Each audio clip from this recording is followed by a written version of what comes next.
नमस्ते। डॉक्टर राम सेहत पॉडकास्ट में आपका स्वागत है। आज हम फिर एक ऐसी समस्या के बारे में बात करेंगे जो कि काफ़ी ज़्यादा लोगों में पाई जाती है, लेकिन जिसको लेकर के बड़े कन्फ्यूजन बने रहते हैं और भ्रांतियां हैं वो दूर नहीं होती। उस बीमारी का नाम आपके डॉक्टर रखते हैं usually IBS, irritable bowel syndrome. वो कहते हैं आपके आंतों के अंदर गर्मी हो गई, सामान्य भाषा में वो इस तरह से समझाते हैं। और ये भी कहते हैं कि आपके मानसिक तनाव की वजह से आपका जो आंत है ना उसके अंदर तकलीफ़ें आनी शुरू हो गई हैं। और ये किन लोगों में ज़्यादा हो गई? उन लोगों में जिनमें जैसे बार बार उनके पेट अपसेट होता रहता है, पेट में फुलावट रहती है, कभी उनके लूज मोशन हो जाते हैं, कभी उनके कब्ज़ हो जाती है और ऐसे उनके कभी खाने की इच्छा नहीं होती, थोड़ी सी स्वभाव में चिड़चिड़ाहट रहती है। तो इस तरह के लोग आप ध्यान देखेंगे तो आपके आसपास कोई न कोई ज़रूर मिल जाएगा, क्योंकि करीब 100 में से 15 लोग किसी न किसी तरह से अपने पेट की समस्याओं से प्रभावित रहते हैं। तो चलिए अब इसके बारे में बात करते हैं कि IBS है क्या। देखिए, ये बेसिकली एक आपकी आंत जो है ना, पूरा आपका जो आंत का तंत्र है, बड़ी आंत और छोटी आंत, उनके जो कार्य प्रणाली है ना उसमें एक तरह का आप कह सकते हो कि व्यवधान पैदा होता है। उसके फलस्वरूप ये बीमारी है वो होती है। इसका मतलब ये हुआ कि जो आपकी आंतें हैं उनकी बनावट है वो बिल्कुल सही है और आप जो जांच वगैरह कराओगे वो भी सब नॉर्मल आएंगी, लेकिन आंतों की कार्य प्रणाली है वो कहीं न कहीं से डिस्टर्ब हो गई, बाधित हो गई, या उसके अंदर कोई बड़ा परिवर्तन आ गया। तो आपका जो पाचन तंत्र है वो आप यूँ मान सकते हो कि वो आवश्यकता से अधिक संवेदनशील हो गया है और वो एक सिस्टम की तरह काम नहीं करता। वो मतलब कभी कैसे सही काम करने लग जाएगा और कभी गड़बड़ी से काम करने लग जाएगा। सामान्य भाषा में आप इस तरह से इसको समझ सकते हो। और यहाँ ये बात भी आपको जाननी आवश्यक है कि जो IBS है ये कोई जीवन को खतरे में डालने वाली बीमारी नहीं है, लाइफ थ्रेटनिंग नहीं है ये, लेकिन लंबे टाइम तक ये बीमारी रहती है, कई बार जीवन पर्यंत रहती है। तो आपको इससे कई बार बड़ी चिड़चिड़ाहट रहती है, कई बार आप निराशा के भाव भी रहते हैं, कभी कभी लोग थोड़े एक तरह से डिप्रेशन के अंदर या बेमने से भी होते रहते हैं। अब सवाल उठता है कि हम इसको पहचानेंगे कैसे। तो इसके जो सामान्य लक्षण जो देखे जाते हैं, ऐसे यदि किसी में नज़र आए तो उनको अपने डॉक्टर की सलाह लेनी चाहिए। तो वो लक्षण ऐसे होते हैं, जैसे एक तो बार बार पेट में मरोड़े से आएंगे या पेट में दर्द सा बना रहेगा, या फिर कई बार क्या है कि आवश्यकता से अधिक गैसेस बनेंगी, पेट फूला हुआ सा रहेगा, कभी दस्त लग जाएंगे, कभी कब्ज़ हो जाएगी और कभी कब्ज़ और दस्त के बीच में आदमी झूलता रहता है। और कभी ऐसे लगता है कि जैसे पेट है वो अच्छी तरह से साफ़ नहीं हुआ है, ये फीलिंग बनी रहती है लोगों में। और स्टूल में कई बार म्यूकस भी आती रहती है कुछ लोगों के अंदर, हालांकि वो ज़्यादा कॉमन नहीं है। तो ये मुख्य जो लक्षण हैं जिनसे हम ये थोड़ा सोच सकते हैं इस दिशा के अंदर। अब IBS जो बताया मैंने वो 3 तरह का होता है, जैसे डायरिया के साथ, कॉन्स्टिपेशन के साथ, और कुछ में ये दोनों लक्षण हैं एक के बाद एक आते रहते हैं। तो ये मोटे तरीके से आपको पता लगेगा कि ये बीमारी इस तरह से है। अब आपका एक स्वाभाविक प्रश्न हो सकता है कि भाई ये होती क्यों है बीमारी।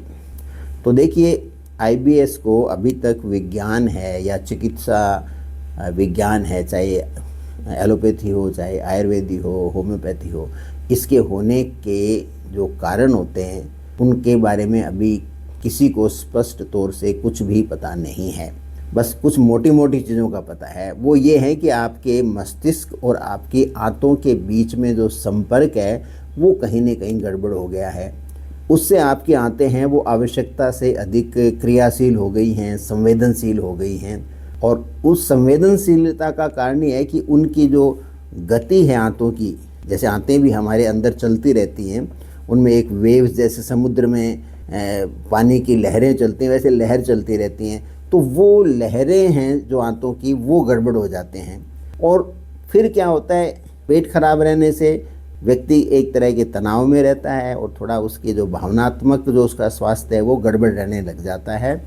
और कुछ भोजन ऐसे होते हैं जैसे बहुत ज़्यादा चटपटा खाना हो, बहुत ज़्यादा तला हुआ खाना हो, तो वो खाने से क्या होता है कि आपका ये जो आते हैं वो ज़्यादा संवेदनशील होने से आईबीएस है वो बढ़ने लग जाता है।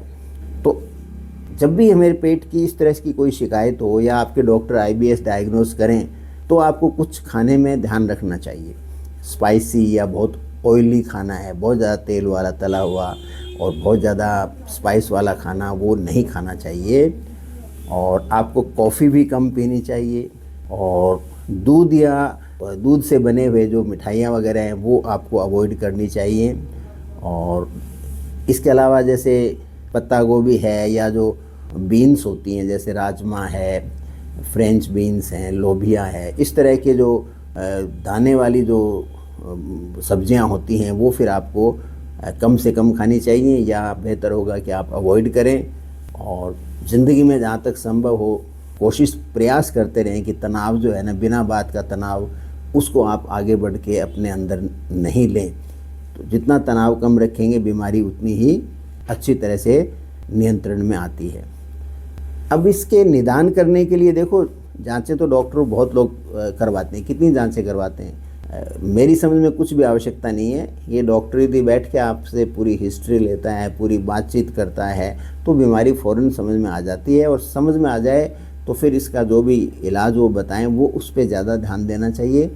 ऐसी कोई जांच नहीं है जो इस बीमारी को सिद्ध कर सके या ये सिद्ध कर सके कि आपके ये बीमारी नहीं है। दोनों ही तरह से कोई भी जांच नहीं है जो तथ्यात्मक तौर पे इस बीमारी को स्थापित कर सके।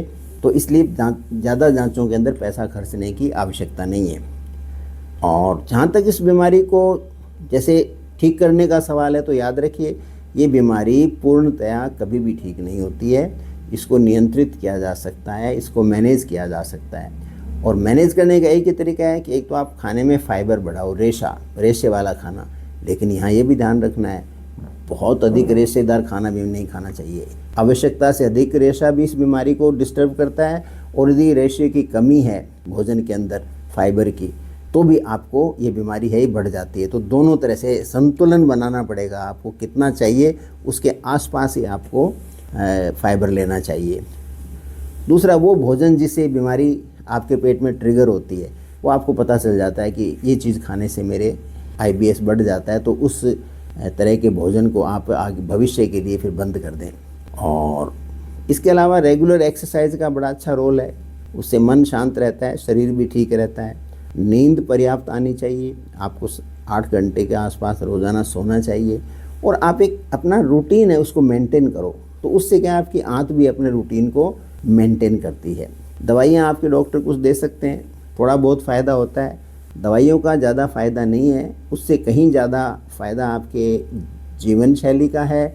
और आप अपने स्ट्रेस है, ज़िंदगी के जो तनाव हैं, उसको कैसे मैनेज कर रहे हो।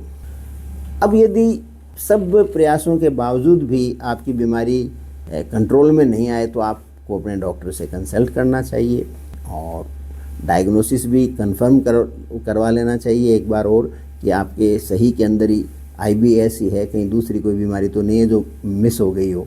इस बात का ध्यान रखो। ये एक बीमारी है, ये बड़ी कॉमन बीमारी है, लेकिन ये इसको मैनेज किया जा सकता है। एक बार मैं फिर कहना चाहूँगा, तो इसलिए आप सलाह ज़रूर लें। जीवन शैली में परिवर्तन, भोजन में परिवर्तन, इसके मुख्य रूप से फ़ायदा देने वाली बातें होती हैं। दवाइयों से ज़्यादा ये बेनिफिशियल हैं। थोड़ा योगा, ध्यान और जो गुस्से पे कंट्रोल और टॉक ट्रीटमेंट के द्वारा आप अपने लालच पे, घृणा पे, हिंसा पे, इस पे भी नियंत्रित अपने आप को कर पाते हो, तो फिर ये बीमारी अपने आप आपको इतना तकलीफ़ नहीं देगी। आप इसको लाइफ में आराम से मैनेज कर सकते हो। मैं डॉक्टर राम अवतार शर्मा, डॉक्टर राम सेहत पॉडकास्ट में अब आपसे विदाई लेना चाहूँगा और अगले एपिसोड में मिलेंगे। तब तक आप है हेल्दी रहिए और इन्फॉर्मेशन है उसको अपने जान पहचान के लोगों में फैलाते रहिए ताकि ज़्यादा से ज़्यादा लोगों को बीमारी समझने में सहायता मिले। Thank you.